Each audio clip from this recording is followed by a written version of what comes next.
Hello दोस्तों, स्वागत है आपको हमारे एक नए सेशन में। मैं ही धीरज कुमार। मैं आप लोगों को आज पढ़ाने जा रहा हूँ। आज लेकर के आया हूँ फिजिक्स का विद्युत धारा चैप्टर, करंट का चैप्टर लेके आए हैं।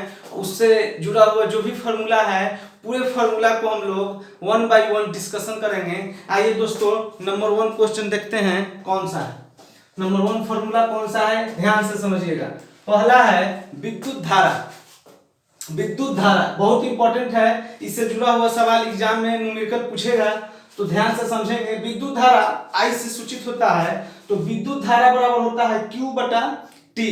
विद्युत धारा में आई आपको ऐसे भी डायरेक्ट फॉर्मूला भी पूछ देगा, आई बराबर क्या होता है, तो आपको वहां पर ऑप्शन अगर 4 में अगर Q बटा T दिए हुए हैं तो उस पर आपको टिक आउट कर देना है। तो विद्युत धारा आई बराबर हो जाएगा Q बटा T, जहां Q जो है उसको आवेश कहते हैं और T जो है उसको समय कहते हैं।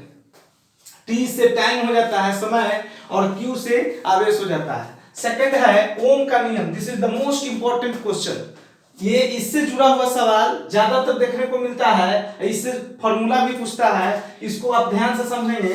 ओम का नियम किसे कहते हैं या ओम का नियम का फॉर्मूला क्या है। ओम का नियम आई से आई बराबर 1 बटा आर इंटू वी। ध्यान से समझे, आई बराबर 1 बटा आर इंटू वी, जहां आई जो है वो विद्युत धारा है और बी जो है वो विभवांतर है और आर जो है वो प्रतिरोध है। समझिए फिर से, ओम का नियम आई बराबर हो जाएगा 1 बटा आर इंटू वी, 1 बटा आर इंटू वी, जहां आई बराबर विद्युत धारा और V बराबर विभवांतर और R बराबर प्रतिरोध। दोस्तों नेक्स्ट है 3 नंबर में प्रतिरोध। प्रतिरोध को हम लोग R से सूचित करते हैं। प्रतिरोध को ये इससे सवाल बहुत बार पूछा गया है। प्रतिरोध जो है वो R से सूचित करते हैं और प्रतिरोध का फॉर्मूला होता है, देखिए दोस्तों, ये P की तरह लिखा हुआ है लेकिन इसको हम लोग पढ़ते हैं RH-O या हिंदी में रो पढ़ सकते हैं। तो रो इंटू एल बटा ए, जहां ये जो साइन दिए हुए P की तरह, तो P की तरह वाला साइन को ही प्रतिरोधकता कहते हैं, उसको हम लोग पढ़ते हैं रो या अंग्रेजी में RH-O। इसमें कंफ्यूजन ना हो, ये P प्रतिरोधकता से सूचक है, ऐसे भी समझिएगा। P मींस प्रतिरोधकता, ऐसे समझिएगा। तो P की तरह जो लिखा हुआ वो प्रतिरोधकता हो जाएगा और L बराबर हो जाएगा लंबाई, A बराबर हो जाएगा अनुप्रस्थ काट का क्षेत्रफल, यानी R बराबर प्रतिरोध बराबर रो इंटू एल बटा ए, जहां जो रो है P जैसा जो लिखा हुआ है उसको प्रतिरोधकता कहते हैं और L बराबर लंबाई हो जाएगा और A बराबर हो जाएगा अनुप्रस्थ काट का क्षेत्रफल। नेक्स्ट है आपका प्रतिरोधकता को, जो प्रतिरोधक होता है उसको 2 तरह के समूहन से निकाला जाता है। पहला समूहन जो है श्रेणी क्रम समूहन है और दूसरा जो है समानांतर क्रम समूहन है। दोस्तों इसको बड़ी आप ठीक से समझें। प्रतिरोधकता को 2 समूहन से हम लोग सूचित करते हैं। पहला जो है वो श्रेणी क्रम समूहन है और दूसरा जो है समानांतर क्रम समूहन है। श्रेणी क्रम समूहन जो है वो आपको डायरेक्ट रूप में जुड़ा हुआ रहेगा। अगर 3 रूप में दिए हुए प्रतिरोध R1, R2, R3 और अगर हमको RS निकालना है, RS के मीन्स होता है श्रेणी क्रम समूहन, तो उसको हम डायरेक्ट लिख सकते हैं R1 plus R2 plus R3।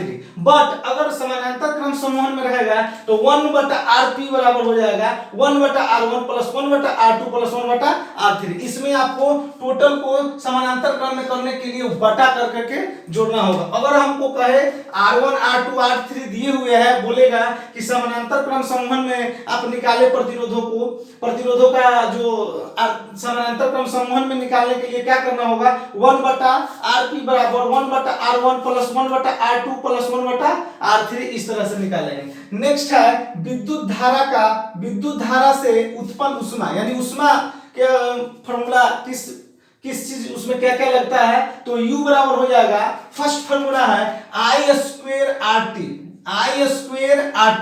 बराबर, या तो ये फॉर्मूला लगाएं, इसके अलावा दूसरा फॉर्मूला है V² बटा T बटा R, ये फॉर्मूला लगा, या तीसरा फॉर्मूला है VIT, V into I into T।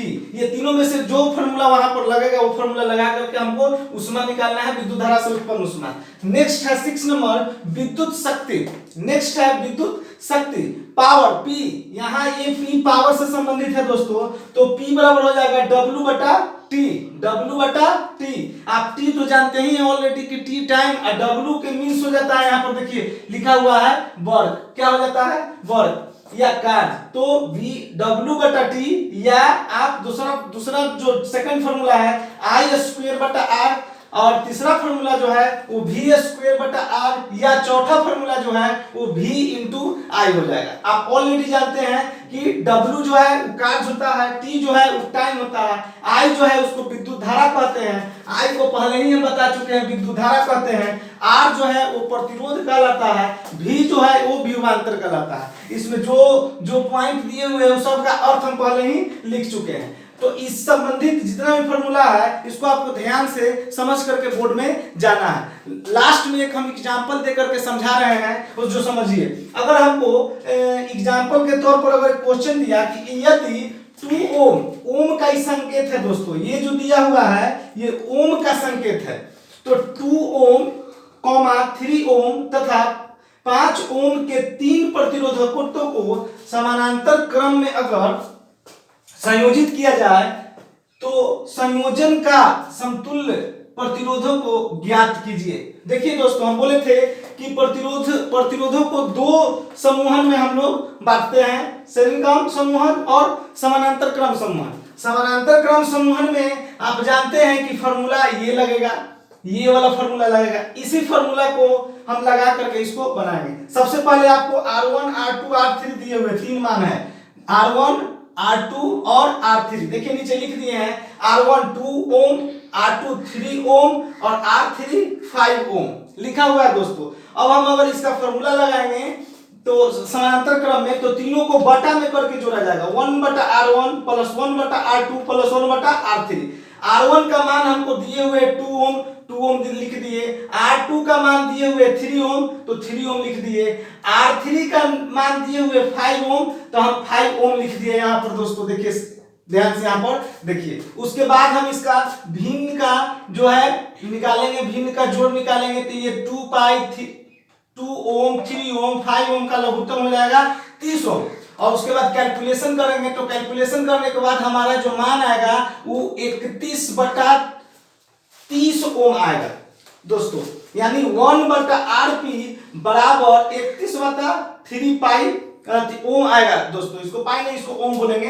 अब 30 ओम जो आया, अब इसको हमको कैलकुलेशन करना होगा, तो ये बटा में है, तो अगर इसको ऊपर में करेंगे दोस्तों, इसको ऊपर में करेंगे तो ये भी मान ऊपर हो जाएगा, ये नीचे हो जाएगा, तो ये उलट जाएगा, यानी 30 जो है ऊपर चल जाएगा, 31 जो है वो नीचे चला जाएगा दोस्तों। और जब भागा देंगे दोनों में तो लगभग 1 ओम आंसर इसका आएगा। इस विधि से हम प्रतिरोधों का जो समानांतर क्रम से जो निकालना है हम लोग इस फॉर्मूला के जरिए समझ लिए हैं। अब ये पूरे जो जितना भी इसका फॉर्मूला है, टोटल फॉर्मूला को ध्यान से देख के जाएं दोस्तों, ये बहुत ज्यादा इंपॉर्टेंट है और थोड़ा सा टफ है, तो हड़बड़ा नहीं, ध्यानपूर्वक धीरे धीरे इसको ध्यान से समझेंगे तो आपको पूरा का पूरा क्लियर हो जाएगा, और इससे आपको एग्जाम में जरूर कुछ न कुछ देखने को मिलेगा दोस्तों, और आपको कुछ न कुछ मार्क्स जरूर इसमें हासिल होगा। धन्यवाद दोस्तों।